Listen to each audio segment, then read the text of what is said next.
So just a couple more setup steps.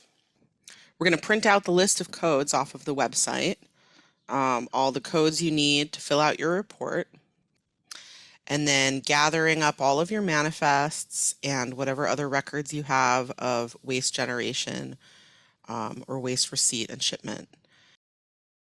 We're going to get the code lists from this page that I put together, and there's a section here of instructions, forms, and codes.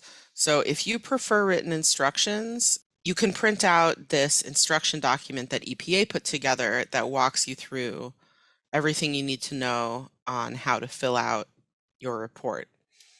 I also separated out a few pieces in case you only want to print a piece of it just to make it easy. So there's a PDF here of definitions, another one of special instructions, and then this is the list of situations that are covered under special instructions.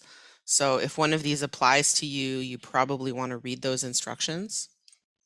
The reportable and non-reportable waste guidance is only going to apply to you if you have sort of a complicated situation, if you've got groundwater contamination, wastewater, or if it's a cleanup site.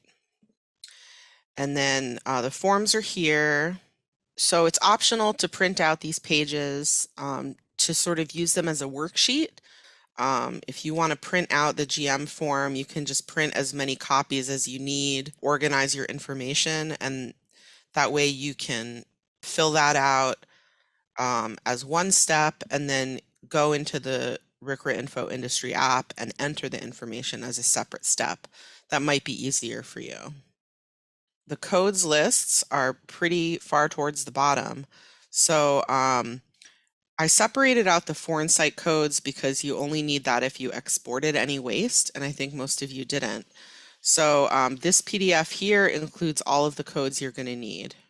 So we have the source codes, form codes, management method codes, waste minimization codes,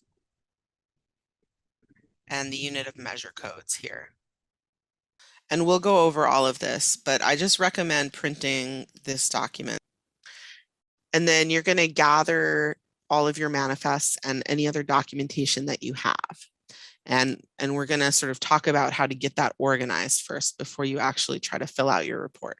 I'm going to show you how to find your manifests in eManifest, just in case you're not sure if you have all of your paper copies. So you log into your account that you've got set up now. It'll take you to the overview page. You have to click on My Sites and then click on the site name. And it takes you to this site details page. So next to site details, you have these other sort of invisible tabs that look like tabs when you mouse over them. So depending on which permissions you requested, you might have all three of these or you might have one or two.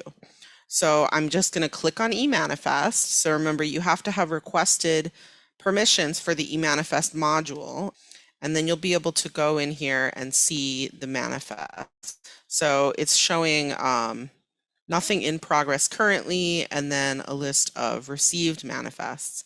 That means they've been received by the TSDF.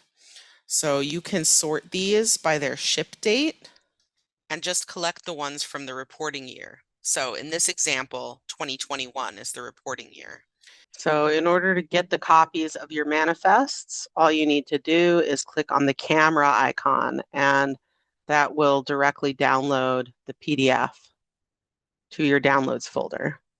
So if you're used to looking at paper manifests, and actually, even if you're not, I would recommend this over looking at the data, because I think the data quality is not that great. So I would save all of these or print all of these out. Or if you already have your paper copies, you're just comparing to make sure you have all of them.